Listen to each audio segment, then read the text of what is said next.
Stay tuned, everybody, because it's time for the Playin on Music Row podcast with your host, Fran. Heard each week on this station. And now, here's Fran.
Well, I want to welcome everyone and welcome especially our guest here, who is Ricky Biagiola from The Outsiders, who had that giant hit.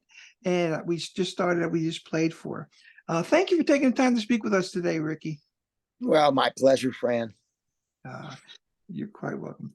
Hey, well, we started the show off with that hit, with major hit. I think it was a number 5 on Billboard, wasn't it? Not for quite a while. Called It Time Won't was. Let Me. Can you give me a little idea of how that actually helped your music career? Well, actually, the my career before that was playing locally in bar bands all through my high school years. And when that song caught on, I had a choice to make, whether to leave high school in my last year to go on the road with the Outsiders, or taking a chance that it was going to be turned into a real career move. And actually, I have to thank my mother for that, because she said, you know what? She says, you think you're going to get another call like this to go on the road in your lifetime? So I said, you know what? I won't. So yeah, I left high school in my senior year to go on the road with the Outsiders, and the very first tour that we joined up with was a Dick Clark, Gene Pitney Cavalcade of Stars tour, and I was gone for 6 weeks. So that was the beginning of my real career as a performer. Otherwise, prior to that, like I said, it was just a bar band while I was is still in high school. Okay. Well, I know your mother obviously just mentioned on there. She was one that actually was very responsible for your career and helping you. Who else actually maybe? Do you have anybody else in your family who maybe was into music? Or how did you get started in music? Well, Fran, my parents both were Italian immigrants in the late 40s. They came to the U.S. My father played multiple instruments, mandolin, accordion, just like you would probably imagine a European coming to the U.S. But he played accordion and mandolin, and my parents were very encouraging as far as allowing me to pursue different musical, musical tastes. So I was around it at home. My father, like I said, on the weekends, he'd get that accordion out and he'd just play in the afternoons, and I would listen and hang out. And but yeah, they were very supportive. My parents, yeah. Well, that's so many parents end up saying, "Get a real job." That's very great that you had that. Now you play the drums, which are fantastic. I love the way you drum. Do you play any other instruments? I tried, and I wasn't any good at it. I tried the saxophone and marching band when I would return to high school. That didn't work out so well. But actually, that was about it. My father hoped that I would play accordion, but that wasn't for me either. A good Italian boy has to play accordion. Yeah, you would have thought. That's what my brother played too. Um, are there any artists that have kind of influenced you over the Oh, many, years? many. Growing up when I did, which would have put uh, the the decade, I would say, between 1960, 61, when I was really, really being influenced. All the drummers that played that early R&B twist music, the drummer with Joey D and the Starlighters, Bernard Purdy that did all the R&B sessions, and a little later on, Jeff Porcaro with Toto. Um, yeah, I listened to them a lot, and they were a big influence to me. I tried very hard to copy their style. That influenced me. Yep. Okay. Well, the Outsiders released a song called "I've Got a Heart." And can you give us a little bit of a background of that? We're going to actually play that, but I figured you could tell us a little bit about the song. Sure. That song was written by the basic song was written by my guitar player Jimmy Aschenbetter here in Cleveland with me, and we had been playing locally a number of years. And like any other instrumentalist, he composed some songs. So he brought that song to a rehearsal one day, and we thought that it might be time to make a recording since we had been playing, and get it down on well, I can't say on vinyl anymore, but he brought the song to rehearsal, and we decided to go ahead and pool our money together and get this song recorded. We all contributed. Rick Williger, the keyboard player, Rob Mitchell, bass player, and myself. We changed the feel of it. Basically, it was more of a how can I put it? Easy listening yacht rock kind of song, and we tried to give it a little drive, a little strength, and we worked on it for several weeks, several rehearsals, deciding whether to it needed a solo or not during the bridge, and we decided after several attempts, a guitar solo, even a flute solo, we decided to leave the solo part out. So but that's how the song came about. Yeah, we we recorded it in 2021, 22, I think, and we were very fortunate to make some friends in the radio industry, and they have been very supportive, playing it for us. Okay, well, it's a very good song. I like it. And it's called "From the Outsiders, I've Got a Heart."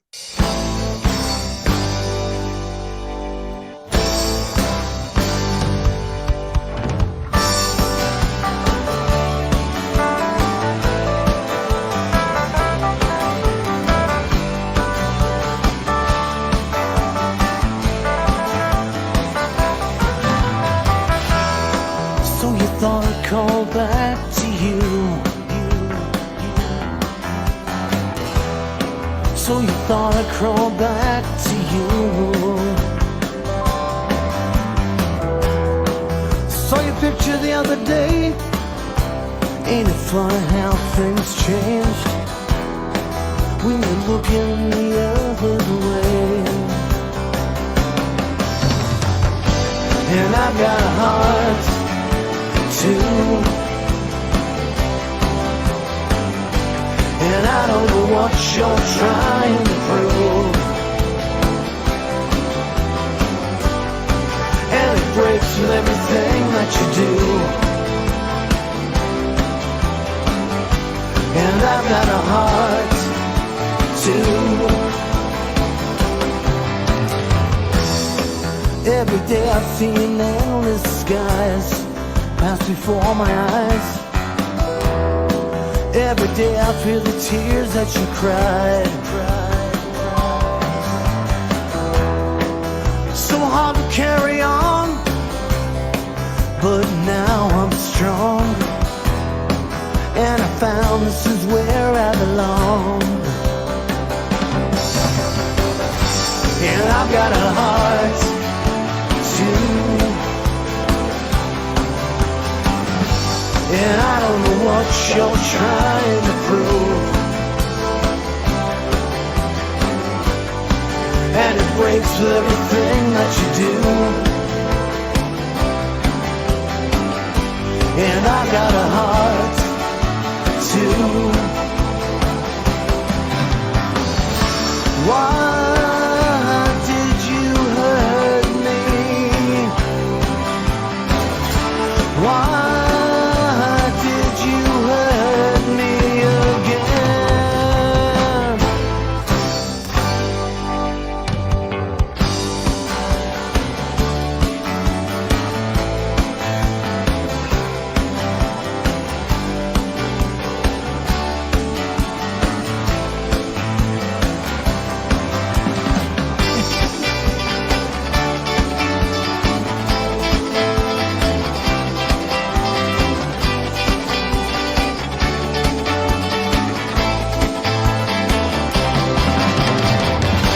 And I've got a heart too.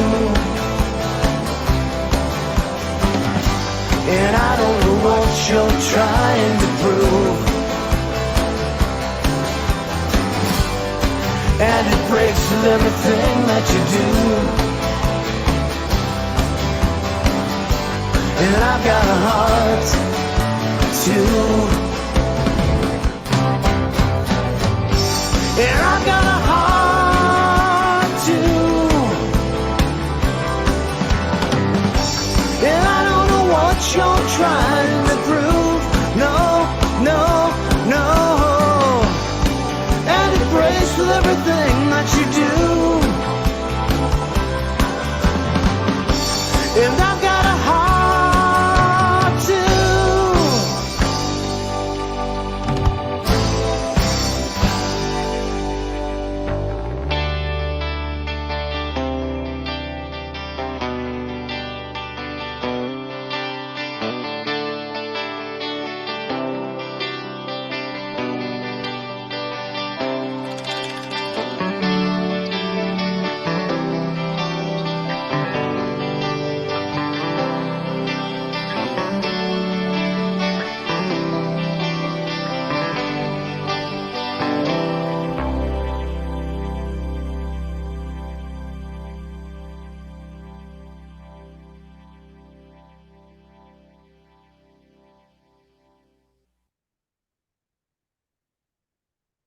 Wow. Well, I tell you what, the producer on that did a really fantastic job on that video. You know, that's a friend of ours that has a little one-room studio in Hinckley, Ohio, and we had become friends. And he really understands what we're trying to, and the end product that we're trying to come up with. And he's a guitar player himself, but Eddie Tomeko at Digital, I can't even remember the name of the studio. But anyway, yeah, he gets it, and he did the sound stage promo video for us as well that he showed at the beginning of the show. And excuse me very much. When we do another recording, we'll certainly be going there to record the audio. And if we decide a video is warranted, we'll have him do that as well. He's a good man. He's a good friend. And he's a real good producer too. How would you describe the Outsiders 2023 sound? Well, someone just asked me that the other day. That's a tough one because we're trying to merge our original intent with something more current. That's kind of like what this latest song that you just played represents. Trying to keep that 60s garage edginess to carry over to some 2023 original music. I would call it, oh boy, how about contemporary garage pop? Yeah, there you go, a whole new genre. I know we're gonna play a song that's actually having to do with drumming, and I just have a personal question, kind of about drummers. I mean, it's so intense. You know, do you exercise your arms? How do you keep going on some of those high power songs? I do. I do try to keep in shape. Uh, I'm I'm a little older, and I notice myself that I have, like some athletes would say, I've lost a step or lost a half a step, but I do try to keep in shape, and I practice not as much as I should. We don't perform as often as we would like, but we do get together and play. That stamina thing, like you mentioned, that's just I'm blessed, Fran. I'm just lucky to be able to do it, and I try to keep up. Good genes. Okay. Well, now the Outsiders released a really interesting rendition of Little Drummer Boy. Can you tell us how Yeah, that all came about? We're going to play that too.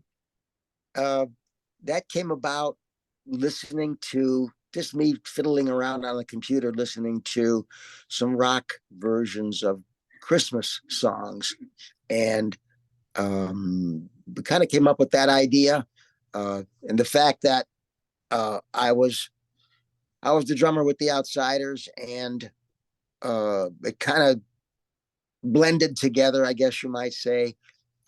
And again, I have to give credit to the guys in the band to be creative with the basic structure of that song, and we put it together. And it also was recorded at the same studio with Eddie Temeko that we did I've Got a Heart, the song he played a little earlier. So hopefully that one is supposed to be available next week through Big Records for us.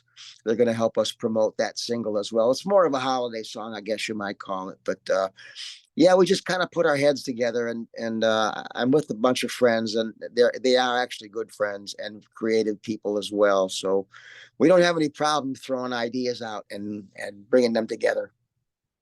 Yeah, we did a great job on The Little Drummer Boy by the Outsiders. Ho ho!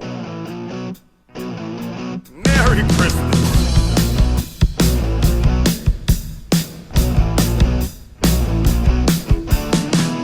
Come, they told me, pa-rum-pa-bum-bum, a newborn king to see, pa-rum-pa-bum-bum. Our finest gifts we bring, pa-rum-pa-bum-bum,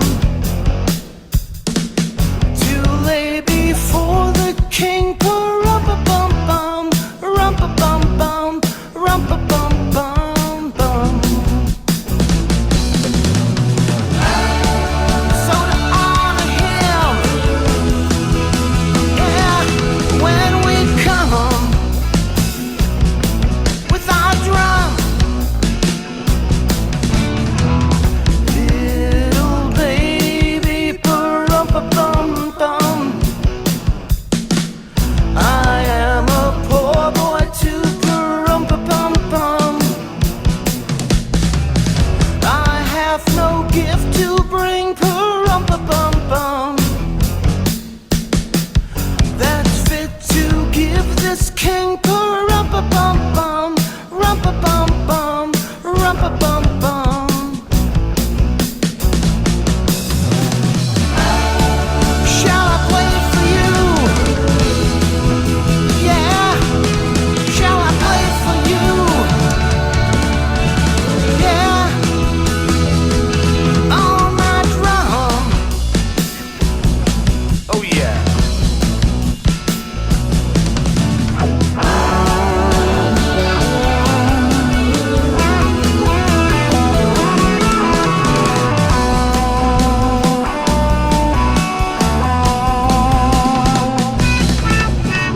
Mary nodded, pa-rum-pa-bum-bum. The ox and lamb kept time, pa-rum-pa-bum-bum. I played my drum for him, pa-rum-pa-bum-bum.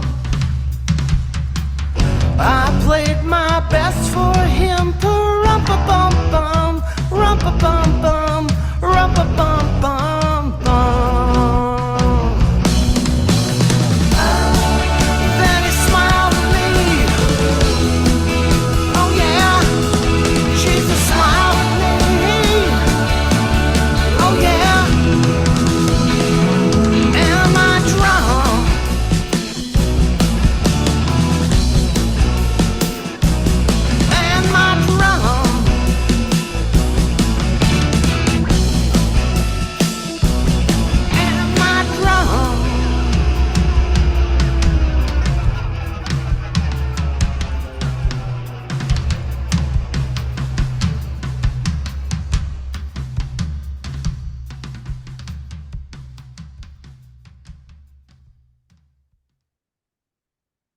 go. I tell you what, I listen to that and I say, you haven't missed a step at all. Oh my, thanks very That's a much. great showcase for your drumming. How is the career of the Outsiders being promoted? Do you have any people promoting you? You know what, Fran? We made some friends at Big Records. The wonderful ladies there, and Mark Rosner, the president, have been helping us, trying to get, how can I put it, kind of help us make a comeback, I guess you might say. We've been out of the loop here for quite some time, and I reformed the band back in 2017, and we're just trying to get some traction again as far as presenting ourselves as a new heritage band, I guess you might say, carrying over the music that we did more than 55 years ago, and then as well as the new stuff that we have out now. So yeah, we're the Big Records has been quite helpful to us. Yes, they have. Okay. Where have the Outsiders been performing, and are you plans? Do you have any set dates? We do. In fact, we have a show next week, the 28th, Saturday before Halloween. We'll be in Columbus, Ohio, at a concert with a local band called the Gas Pump Jockeys, and we will be performing with a gentleman named Dennis Sarakin, who was a lead singer with another 60s band called Every Mother's Son. And more recently, he was in the Ricky Nelson's backup band, Stone Canyon Band. And we'll be performing together on October 28th. And we got a couple of things coming up next year, specifically another one in Ohio with a gentleman called Darren Dowler, who was the former lead singer with Paul Revere and the Raiders, and a band called The Circle from Columbus, Ohio, that had some hits in the 60s as well. Actually, we've become quite friendly with The Circle. We went to the Villages in Florida with them in 2019, and we performed in Akron, Ohio here in 2020 and 2021. So yeah, we ended up being quite a package with them. It just seemed to fall together like that. We're all friends, and we easily perform together at a show. So we got a little bit coming up, waiting, of course, to get out probably more towards the Midwest or down south when we can. But we're keeping our fingers crossed. Okay. A Circle, yeah, Red Rubber Ball, and Right. there's other ones too. Yep. How can a listening audience find out more about the Outsiders? Like you mentioned, you're going to be performing on different places. How would they be able to keep up with you? We have a website. It's a bit lengthy, but it is www and then theoutsidersusalive.com. And that will take anybody that's viewing to our promo page, our videos, our bio, our photographs, our merchandise page, all that good stuff. But yeah, that's easily accessible. Okay. Well, I've asked you a lot of questions. Now, is there anything that I haven't asked you that you would like to say to the listening audience? No, I just I'm grateful, being the oldest member of the Outsiders and the only one that performs. I'm grateful that we still have some people that remember this music from the 60s and appreciate the fact that we can still carry on as best as we can, with me being the only one and my friends understanding what we're trying to put across as far as the music goes, even though they are younger. So I would just like to say we appreciate the fact that people still support some 60s music, and we're able to still perform it and try to please some audiences. Well, I'm like music history. I like it. So I know all about what you guys have done. Well, I tell you what, the Nashville Broadcasting Network want to thank you so much, Ricky, for taking the time to speak to us. I really appreciate that. Oh my goodness, you're very welcome. I always like to speak with people that are interested, and you've been very gracious host. Thank you.